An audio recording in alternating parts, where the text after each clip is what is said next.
कुरान और हदीस के खिलाफ है, अल्लाह के अहकामात और मोहम्मद सल्लल्लाहु अलैहि वसल्लम के पैगामात के खिलाफ है, वो चीज़ छोड़ के सब बातें मानो, तो उन्हें एहसास होगा कि आप उनसे और मोहब्बत करते, और आस्ते आस्ते प्यार से जो यकसानियत है उनको बयान करो। वक्त हो सकता है आपको कुछ दिन लगे, कुछ हफ्ते लगे, कुछ साल लगे। आपका काम है जिक्र करना, जैसा मेरा काम है जिक्र करना। हिदायत देता अल्लाह सुब्हानहू व तआला, हिदायत तो अल्लाह देता है, हम सिर्फ जिक्र करते। इसी तरीके से आप दावत दीजिए आपके घर वालों को और बाद में अल्लाह पे छोड़िए। Hope the answers the question.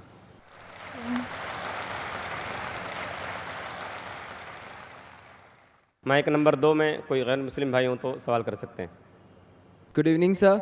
My name is Hardik Rathod, and my profession is I'm studying in commerce. So my question is, I'm not clear with the concept of Makkah. That every person says that Makkah is in the center of the world. I'm not yet clear with this concept. I keep on asking with my friends that what actually Makkah is, but no one can give me the reliable answer. So please, I want to request you that please can you tell me in pure Hindi or English that what the actual concept of Makkah is? भाई साहब का सवाल है कि मैं अब तक ये नहीं जान सका मक्का क्या है, मैं ये नहीं जान सका क्यों कहते हैं कि मक्का ज़मीन के सेंटर में है, महवर में है। मैं ये नहीं जान सका कि मक्का क्या चीज़ है। भाई साहब, मक्का जिस तरीके से कुरान मजीद में ज़िक्र आता है सूरह इमरान में सूरह नंबर 3 आयत नंबर 96 में कि बक्का वो जगह है जो सबसे पहले इबादत के लिए बनाई गई, सबसे पहले इबादत की जगह बनाई गई वो है मक्का। और कुरान मजीद में लिखा है सूरह इसरा में चैप्टर नंबर 17 आयत नंबर 1 में कि इसके इर्द गिर्द अमन है, और मक्का को कहा गया है दारुल अमन। और जहाँ तक के सेंटर का सवाल है, आप जब वर्ल्ड मैप देखेंगे, आप स्कूल में पढ़े होंगे वर्ल्ड मैप आप खोलेंगे तो आप देखेंगे कि नॉर्थ पोल ऊपर है, साउथ पोल नीचे है, वेस्ट के तरफ है अमेरिका, ईस्ट के तरफ आप देखेंगे जापान, सऊदी अरेबिया जो है सेंटर में, और मक्का जो है, जो सिटी मक्का है वो डॉट आप देखेंगे ऊपर और नीचे भी सेंटर में, लेफ्ट एंड राइट में भी सेंटर में। तो इसीलिए वर्ल्ड मैप आप देखेंगे तो मक्का इज़ इन द सेंटर, मतलब महवर है। So that is one of the meanings. But real है क्या वो दारुल अमन है, और वो अमन की जगह है, और वो पहली इबादत के लिए जगह बनाई गई। अल्लाह सुब्हानहू व तआला फरमाते कुरान मजीद में, I see the people's means like the bhakt of Allah. They pierce their body and their means they do rally out on the road. What is it actually? भाई साहब ने सवाल किया कि हम देखते हैं कि मुसलमान लोग अपने जिस्म को मारते हैं और खून करते हैं, क्या है? कुरान मजीद में कहा भी नहीं लिखा है कि मुसलमान should pierce the body. Quran Majeed में कहा नहीं लिखा है कि अपने जिस्म को मारना चाहिए। जहाँ तक कि सही हदीस है, सही हदीस में अल्लाह के फरमाते अगर इंतकाल होता है आपके घर वाले का या कोई नुकसान होता है, मैक्सिमम आप 3 दिन तक शोक मना सकते हैं, 3 दिन से ज़्यादा नहीं, क्योंकि किसी का भी इंतकाल होता है वो अल्लाह की तरफ से है। तो इंतकाल होने के बाद भी, मौत के बाद भी अगर आपको शोक मनाना है, अगर आपको you want to wail and cry, maximum 3 days. तो ये कुरान और हदीस के मुताबिक नहीं है, और कोई भी करता है तो कुरान के खिलाफ करता है। Hope the answer the question. Mike number 1 से सवाल भाई। My name is Abhinav Kumar and I am a marketing manager. I want to ask you a question that why God has created this universe, us, and if God is one, then why He started with so many religions and coming to a point and contradicting itself in past, now saying that all these things which are in past, like you have said Bhagavad Gita, Ved or Bible or anything. They are not for this time. If I am seeing the scenario in the present scenario, I am thinking that any religion needs to grow up. Anyone, either it is Hinduism, either it is Christianity, either it is Muslim, any religion, Islam. And why God is contradicting Himself by saying those things or saying those things in those scriptures? भाई साहब का पहला सवाल कि खुदा ने, ईश्वर ने हमें क्यों बनाया। दूसरा सवाल कि खुदा ने इतने मुख्तलिफ मज़ाहिब क्यों बनाए, वाई सो मेनी रिलीजन्स। और तीसरा सवाल, खुदा कॉन्ट्रडिक्ट क्यों करता है, खुदा इख्तिलाफ क्यों करता है, पहले ये पहले वो, फिर भगवद गीता में, फिर कुरान में, क्यों ऐसा कॉन्ट्रडिक्शन है। 3 सवाल बराबर। पहला सवाल कि खुदा ने हमें क्यों बनाया है, इसके ऊपर पूरी तकरीर किया हूँ मैं। Purpose of creation, purpose of creation पूरी तकरीर है मेरी 1.5-2 घंटे की, सवाल जवाब के साथ 3-3.5 घंटे की, वक्त नहीं है, लेकिन मेन पॉइंट कहूँगा। अल्लाह ताला फरमाते हैं सूरह मुल्क में, सूरा नंबर 67 वर्स नंबर 2 में, अल्लाज़ी खलक़ल मौत वल हयाता, कि अल्लाह सुब्हाना व तआला ने मौत और ज़िंदगी बनाई ताकि वो ये जान सके आप लोग में से कौन अच्छा है, to test which of you is good in deeds. अल्लाह सुब्हाना व तआला के कई मखलूक़ात है, सबसे बेहतरीन मखलूक़ है इंसान। बाकी जितने मखलूक़ात है वो मुस्लिम है, वो ऑलरेडी अल्लाह सुब्हाना व तआला का कहना मानते हैं। अभी जो इंसान हैं उनको इजाज़त दी गई है, फ्री विल दी गई है कि वो अल्लाह की बात माने या ना माने। Almighty God has given us the free will. Free will दिया गया है कि आप चाहो तो अल्लाह की बात मानो, चाहो तो न मानो। ये फ्री विल देने के बाद अल्लाह सुब्हाना व तआला नाजिल किया है कि इस दुनिया का टेस्ट क्या है, द रूल्स एंड रेगुलेशंस। इस दुनिया में इंसान को किस तरीके से जीना, ये लिखा गया कुरान मजीद में।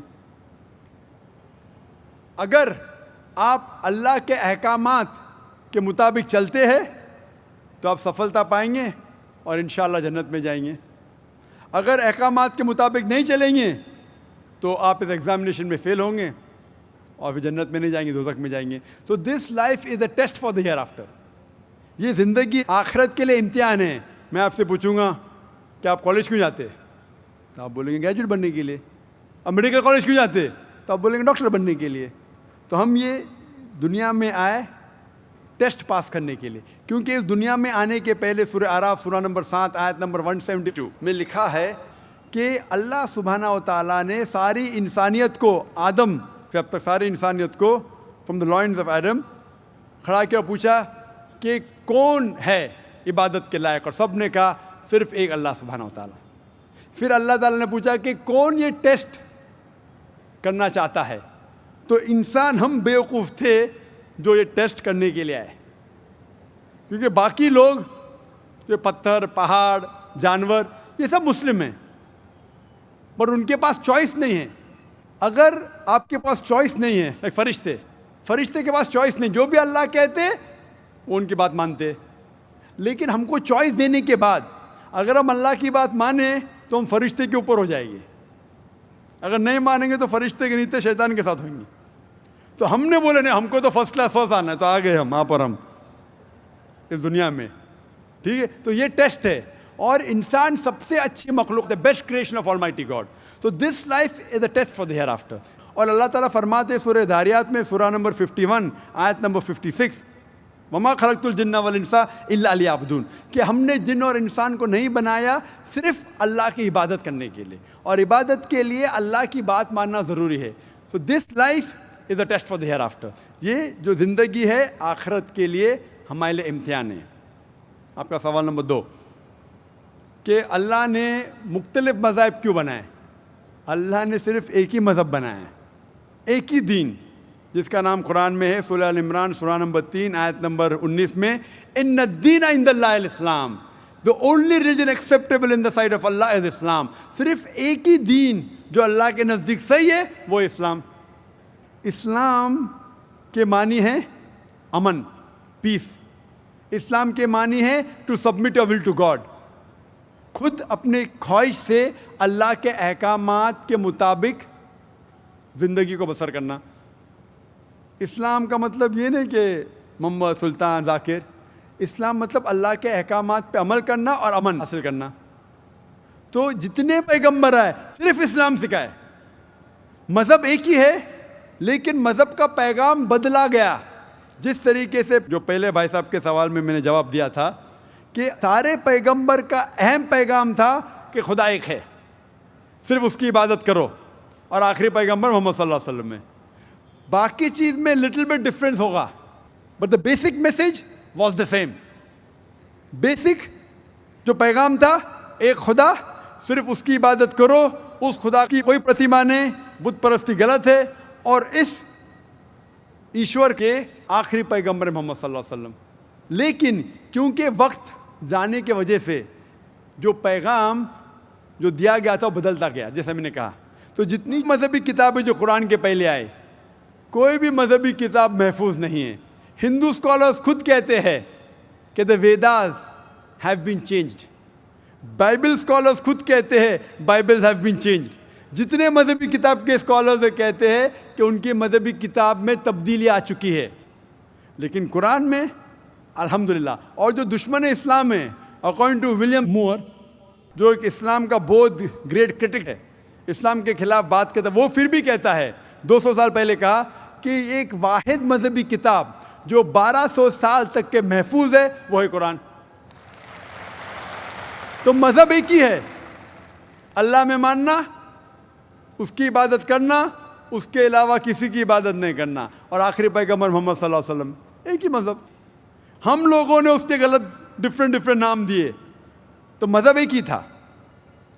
आपका आखिरी सवाल, इतने डिफरेंसेस क्यों पैदा किए? वो अल्लाह ने नहीं किए, इंसान ने किए।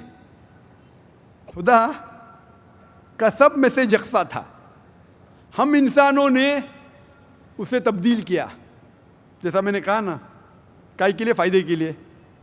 तो अभी हमें ये देखना है कि असल मज़हब क्या है। और मैं आम तौर पे कहता हूँ, जो मैं राय देता हूँ, मैं सिर्फ एक तरफा राय नहीं देता हूँ, कभी सिर्फ कुरान में मानो। मैं क्या कहता हूँ, आप कम से कम एक बात पे मानो कि एक किताब 100% खुदा की है, ठीक है? ये मानने में किसी को गिला शिकवा नहीं होगा। हिंदू कहेगा वेद खुदा की किताब है, ईसाई कहेगा बाइबल खुदा की किताब है, मुसलमान कहेंगे कुरान खुदा की किताब है। फिर मैं ये कहता हूँ कि जो सारी मजहबी किताबों में यकसानियत है, हम कम से कम उसके ऊपर अमल करें। जो इख्तिलाफ है उसे कल डिस्कस करेंगे, सही बात। जो यकसानियत है, फिर आप कह सकते हैं ये तो वेद और कुरान में है, क्रिश्चियन कहेगा ये बाइबल और कुरान में, मुस्लिम कहेगा कुरान और बाइबल में, कुरान और वेद में। तो ये बात तो 100% खुदा की है। आप इस बात को तस्लीम करते हैं क्या? नहीं। जो चीज़ कॉमन है बाइबल, वेद, कुरान में, वो 100% अल्लाह का कलाम होना चाहिए। बाकी है क्या, बात पर डिस्कस करेंगे। तो सारी मजहबी किताबों में लिखा है कि मोहम्मद सल्लल्लाहु अलैहि वसल्लम आखिरी पैगंबर, इख्तिलाफ की बात नहीं है। सारी मजहबी किताबों में लिखा है कि खुदा ईश्वर एक है, कोई इख्तिलाफ की बात नहीं। ना उसकी कोई प्रतिमा है, ना कोई बुत है, उसकी इबादत करना चाहिए। बाकी चीज छोड़ो, कम से कम इस पे तो अमल करो।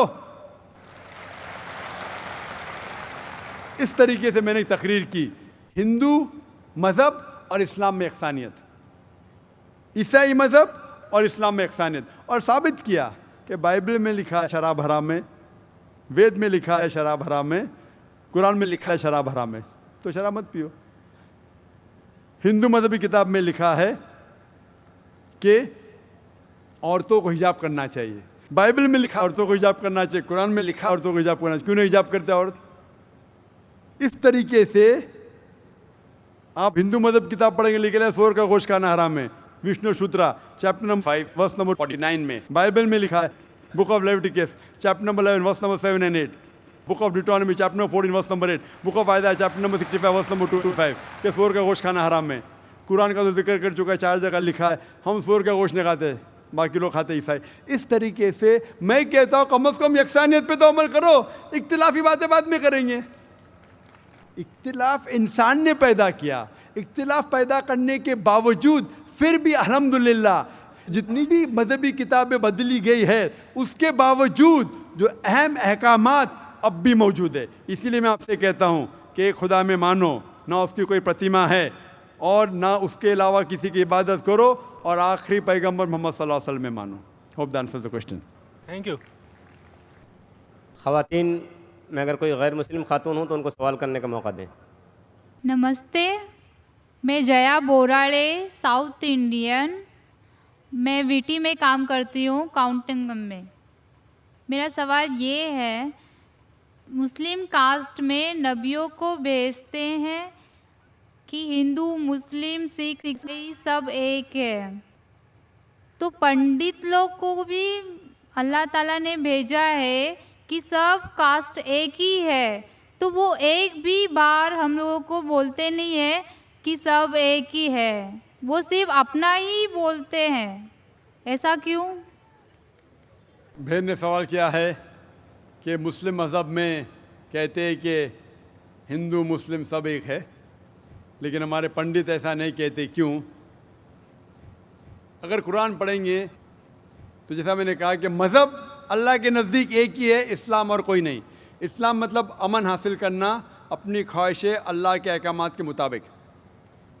लेकिन कुरान मजीद में लिखा है सूरह हुजुरात में, सूरा नंबर 49, चैप्टर 49, वर्स नंबर 13, या अय्युहन्नासु इन्ना खलकनाकुम मिन ज़करिन व उन्सा व जअलनाकुम शुअबन व क़बाइला लिताअरफू इन्न अक्रमकुम इंदल्लाहि अत्क़ाकुम इन्नल्लाहा अलीमुन खबीर, कि ए इंसानों, हमने तुम्हें बनाया है एक पैर से, एक जोड़े से, आदमी और औरत के जोड़े से, और आपको तकसीम किया है कबाइल में ताकि आप एक दूसरे को पहचान सके, ना कि आप एक दूसरे से नफरत करें।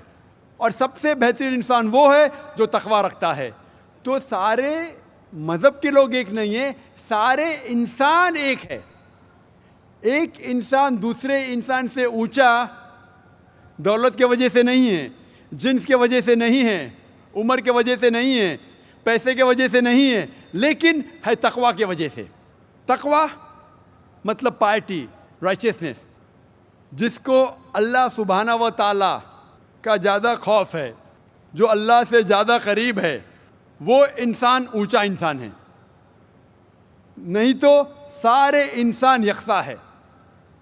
जहाँ तक कि आपने कहा कि पंडित लोग ये क्यों नहीं कहते कि सारे इंसान सेम हैं, क्योंकि जब आप हिंदू मज़हब की किताब पढ़ेंगे, वेद और बाकी किताब, इसमें लिखा है कि खुदा ने अपने सिर से पैदा किया ब्राह्मण कास्ट को, अपने छाती से पैदा किया क्षत्रिय क्लास को।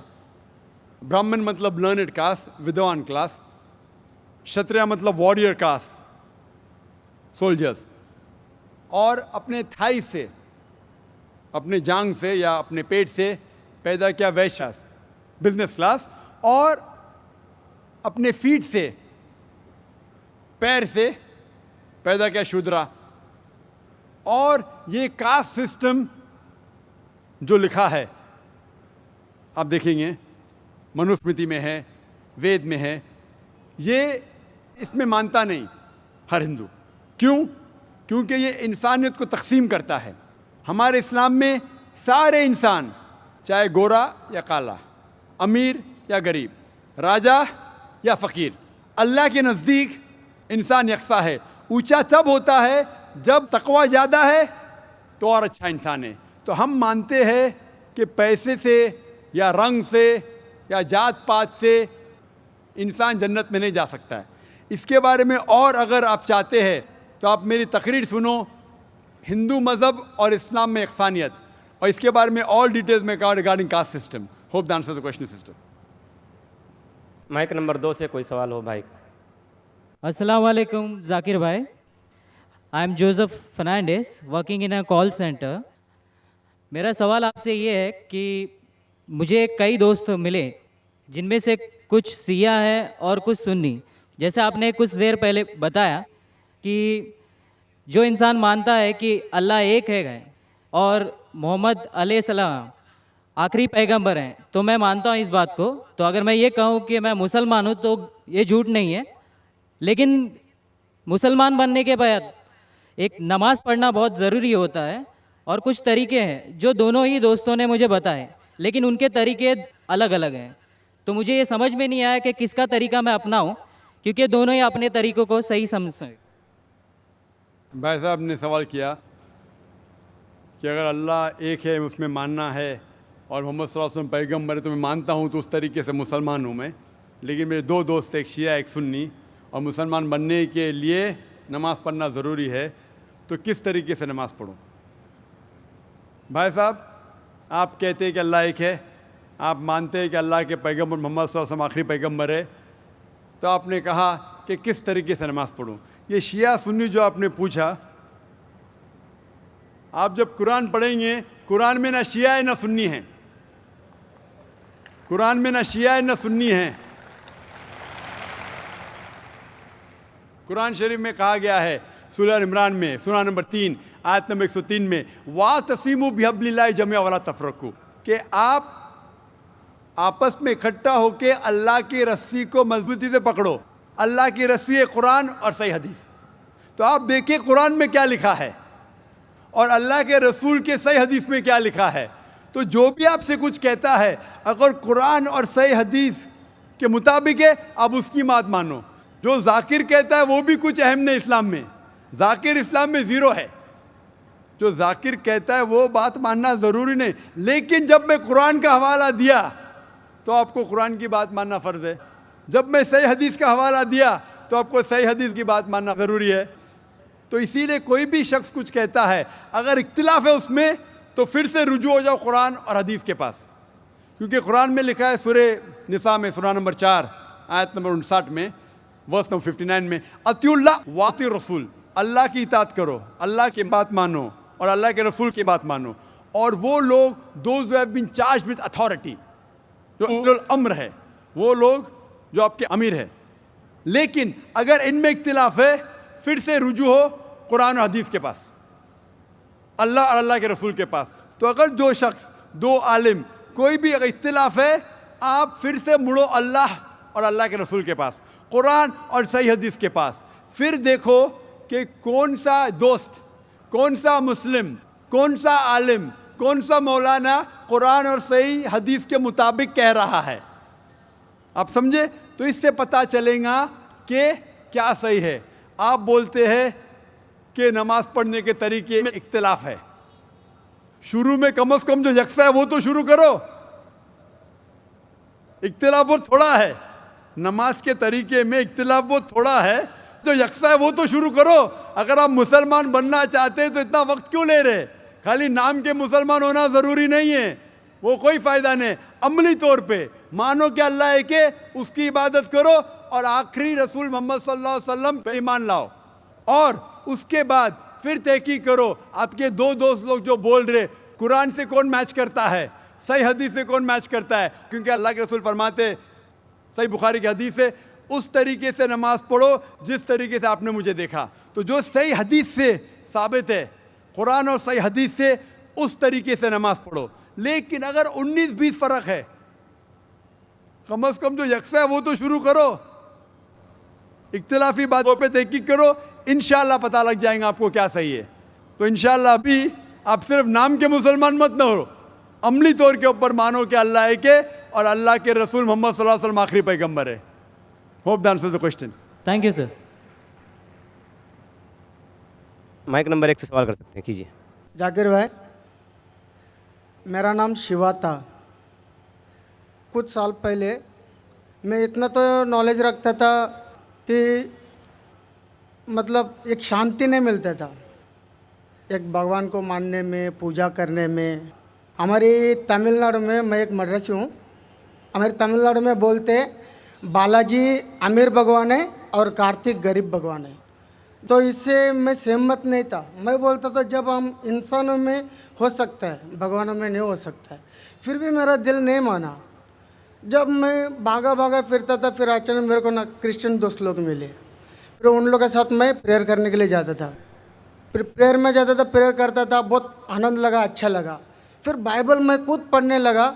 उसमें भी बहुत जगह में बयान नहीं होता कि भाई दिल नहीं मानता है। ईसा अलैहिस्सलाम बोलते मानता है नहीं कि वो खुदा है। फिर मैं साथ ही हमारे मोहल्ले में मुसलमान दोस्त लोग भी है। फिर उन लोग एक आयत पढ़ के मेरे को तर्जुमा बताया, कुल वल्लाहु अहद अल्लाहु समद लम यलिद वलम यूलद वलम यकुन लहू कुफुवन अहद। तो इसमें मैं बहुत सहमत हुआ, क्योंकि ना शरीर है, ना माँ बाप है, ना रूप है। बहुत अच्छा लगा मेरे को, ठंडा लगा। ये हुआ 2003 के पहले। फिर मैं 2004 में डायरेक्ट फ़ौरन कलमा पढ़ा के इस्लाम कबूल किया, मुसलमान हुआ। अब ये है, मैं मुसलमान होने के बाद मेरे को इतना नॉलेज नहीं था, जानकारी नहीं था। मेरा सवाल यही है, इतना नॉलेज नहीं था, फिर भी मैं ड्रिंक करता था। फिर बहुत लोग मुझे समझाए ये गलत है, आपने तू आया नहीं मज़हब में, ऐसा नहीं चलेगा। फिर मैंने आखिर अल्लाह करम से छोड़ भी दिया। मेरी सवाल ये है, कुरान में नशे की बयान आता है, मेरी दिल कहता है कि नशा तो सब नशा होता है, सिगरेट हो, गंजा हो, चिलीम हो, कुछ भी चीज़ हो, नशा तो नशा होता है। मेरे मोहल्ले में जो मुझे मना करते वही हाफिज मौलाना लोग दम मारते हैं। ये नशा है क्या नहीं है, सही है क्या गलत है? भाई साहब का सवाल है। अल्हम्दुलिल्लाह, हिंदू मज़हब में शांति नहीं थी तो बाद में ईसाईयत कबूल की। पहले अच्छा लगा, बाइबल पढ़ी तो पता लगा काफ़ी गड़बड़ है, छोड़ दिया। फिर मुसलमान दोस्त ने कहा, एक सूरत पढ़ी, सूरह इखलास, और इतना खुश हुए कि इसने इस्लाम कबूल किया 3-4 साल पहले। अल्लाह इनको जज़ाए खैर दे। और कुछ बुरी आदत थी जो फिर भी करता था, दोस्तों ने कहा तो बुरी आदत छोड़ दिया अल्हम्दुलिल्लाह। अभी वो पूछना चाहता है एक सवाल कि कुरान मजीद में लिखा है कि नशा हराम है, तो नशे के साथ साथ पीना, चरस, गांजा ये भी हराम है क्या? कुरान मजीद में लिखा है सूरह माइदा में सूरह नंबर 5 आयत नंबर 90 में, या लज़ीना आमनू इन्नमल खम्रु वल मैसुरु वल अनज़ाबु वल अज़लामु रिज्सुम मिन शैतान फज्तनिबू लअल्लकुम तुफ्लिहून। कि कहो ईमान वालों से, इन्नमल खम्रु वल मैसुरु, कि मोस्ट सर्टनली कहो ईमान वाले से कि नशा, नशे वाली चीज़, खमर, आइडल वर्शिप, बुत परस्ती, फॉर्चून टेलिंग, ये सारी चीज़ें हराम हैं। रिज्सुम मिन शैतान, ये शैतान की चीज़ें हैं। फज्तनिबू लअल्लकुम तुफ्लिहून, इससे दूर रहो ताकि आप सफलता पाओ। तो कुरान मजीद में लिखा है कि नशे वाली चीज़, इन्नमल खम्रु वल मैसुरु, गैम्बलिंग, जुआ खेलना, फॉर्चून टेलिंग, और अल्लाह के अलावा किसी और की इबादत करना, बुत परस्ती, ये चारों चीज़ हराम है। आपका सवाल था कि नशा सिर्फ शराब में है क्या, पीना, चरस, गांजा में भी? जहाँ तक के नशे की चीज़ है, कोई भी नशे की चीज़, चाहे विस्की हो या बियर हो, चाहे रम हो या ब्रांडी हो, या चाहे चरस हो या गांजा हो, चाहे वो पिया गया हो लिक्विड वाइज या फूका गया हो, अगर उससे नशा आता है तो ये हराम है। अल्लाह के रसूल फरमाते हैं मोहम्मद सल्लल्लाहु अलैहि वसल्लम, इब्न माजा में वॉल्यूम नंबर 3 चैप्टर नंबर 30, वो फरमाते कि anything intoxicates in large quantity is prohibited in small quantity. अगर कुछ चीज़ आपको नशा देती है बड़ी क्वांटिटी में, वो छोटी क्वांटिटी में भी हराम है। तो चरस, गांजा सब हराम है। आपका सवाल था कि पीना, पीना के मुराद चरस पीना हराम, नशा है। सिगरेट पीने का जवाब ज़रा डिफरेंट रहेगा। सिगरेट पीने का जवाब अलग है। जहाँ तक कि चरस, गांजा फूकना या नशा, ब्रांडी, ये आता है खमर के अंदर, हराम में। जहाँ तक सिगरेट पीने का सवाल है, पहले उलमा ये कहते थे कि ये मकरूह है, क्योंकि हदीस है अल्लाह के रसूल की कि जब आप नमाज़ पढ़ने जाते हैं तो जब कांदा प्याज खाते हैं तो सांस में बदबू आती है, इसी तरीके से सिगरेट पीने से बदबू आती है, तो मकरूह है। लेकिन अभी साइंस एडवांस होने के बाद पता लगता है कि सिगरेट पीने से इट इज़ स्लो पॉइजनिंग। और कुरान में कहा गया है सूरह बकरा में सूरह नंबर 2 आयत नंबर 195 में कि don't make your own hands the cause of your own destruction. आप अपने हाथ से अपनी कब्र मत खोदो, मीन डोंट कमिट सुसाइड, अपने हाथ से अपनी कब्र मत खोदो, ये मुहर्रा है। Don't make your own hand the cause of A destruction, अपने हाथ से अपनी तबाही खुद मत करो। तो इससे पता चलता है कि सुसाइड, आत्महत्या करना हराम है। आज साइंस बढ़ने के बाद, तरक्की करने के बाद पता चला कि after alcohol the second most damaging to health it is cigarette smoking, it is smoking, tobacco in any form. और WHO के मुताबिक हर साल 40 लाख लोग सिर्फ मरते हैं सिगरेट स्मोकिंग से। तंबाकू से 40 लाख। और इसकी कई बीमारियां हैं, आप में तकरीर सुन सकते हैं, डाइटरी लॉज ऑफ इस्लाम। इसीलिए 400 से ज़्यादा फतवे हैं मिस्र में, सऊदी अरेबिया में, कई उलमा के जो कहते हैं कि सिगरेट पीना स्लो पॉइजनिंग, इसीलिए हराम है। तो नए फतवे, सिगरेट पीना भी हराम है और नशे की हालत के अंदर ब्रांडी, वाइन, एवरीथिंग, चरस, गांजा तो बेशक हराम है। Hope that answers the question. ख़वातीन में अगर कोई गैर मुस्लिम खातून हो तो सवाल कर सकती हैं। My name is Gayatri and I am a student. मेरा सवाल ये है कि मेरी सहेली ने कहा था मुझे जो कुरान में दिया है वो सब सही है और मैं ये मानती हूँ और सारे मज़हब को मानती हूँ मैं। लेकिन मेरा सवाल ये है, मेरी सहेली ने कहा था जो हम लोग हिंदू में भगवान को पूजा करते हैं, जो हम लोग मूर्ति को पूजा करते हैं जो पत्थर का बना हुआ रहता है, लेकिन मेरी सहेली कहती है वो पत्थर है जो तुम्हें कुछ नहीं देगा, भले तुम कितना भी मांगो वो तुम्हें कुछ नहीं देगा। इसलिए तुम है ना हमारे जो कुरान शरीफ है तुम पढ़ो उससे और तुम्हें अच्छा लगेगा। और मैंने कहा कि बचपन से हमारे पेरेंट्स ने जो सिखाया, जो उन्होंने सिखाया भगवान है, हर एक मज़हब में हर एक पेरेंट्स अपने बच्चों को सिखाते हैं कि जो भी मज़हब है उनके बारे में जानकारी देते हैं, भले हमारे गुरु भी देते हैं, लेकिन जो बच्चे हैं अपने पेरेंट्स को और अपने गुरु को ही फॉलो करते हैं। मैंने भी ऐसे ही किया, लेकिन मेरी सहेली कहती है कि वो गलत है, तुम अपनी पत्थर को कुछ भी मांगो वो कुछ नहीं देगा, हम अल्लाह को एक मांगेंगे तो वो हमें सब कुछ देते हैं।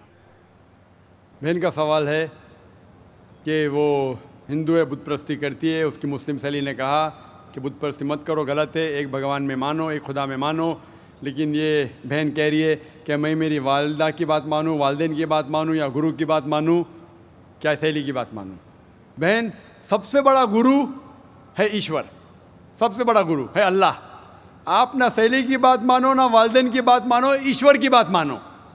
ईश्वर क्या कहता है, भगवान क्या कहता है, और इसके लिए जो कुरान क्या कहता है, अगर उस चीज़ को आपको नहीं मानना है तो इंशाअल्लाह अगले शनिचर आओ, मेरी तकरीर है खुदा का तसव्वुर मुख्तलिफ मज़ाहिब में, और ये तकरीर में मैं साबित करूँगा आपके किताब से, हिंदू मजहबी किताब से, कि हिंदू मजहबी किताब में भी लिखा है कि खुदा एक है, उस खुदा की कोई प्रतिमा नहीं है और बुत परस्ती हराम है। इंशाअल्लाह आप अगले शनिचर आइए 22 तारीख को, इंशाअल्लाह तकरीर के बाद आप फिर से सवाल नहीं दोहराएंगी। आपके किताब के हिसाब से आपको एक खुदा को मानना है, एक ईश्वर को मानना है और सिर्फ उसकी इबादत करना है, और बुत परस्ती हराम है। अगले शनिचर 22 सैटरडे इंशाअल्लाह आप आना sister. Thank you. Mike number 2 में अगर कोई गैर मुस्लिम भाई हो तो सवाल कर सकते हैं। अस्सलाम वालेकुम डॉक्टर जाकिर नंगई, मेरा नाम अब्दुल्ला है। पिछले रमज़ान में अल्लाह ताला ने मेरे को हिदायत दी और मैंने कलमा पढ़ा। मेरा सवाल है ये है कि इस्लाम में जो कोई आत्महत्या करेगा तो उसको अल्लाह ताला क़यामत के दिन क्या सज़ा देगा? भाई साहब ने पूछा कि जो इंसान आत्महत्या करता है क़यामत में क्या सज़ा। आत्महत्या करना हराम है, और जिस तरीके से वो आत्महत्या करेगा, सही हदीस में आता है, उसी तरीके से उसको सज़ा मिलते जाएंगी क़यामत के अंदर।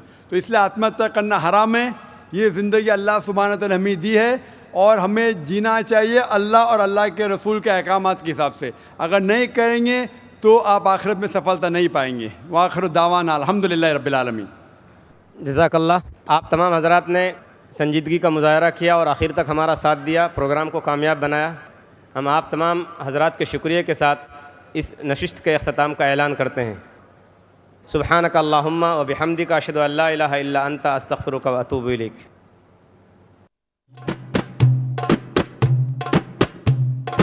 अल्लाहुम्मा सल्ली अला मुहम्मद, अल्लाहुम्मा सल्ली अला मुहम्मद, अल्लाहुम्मा सल्ली अला मुहम्मद।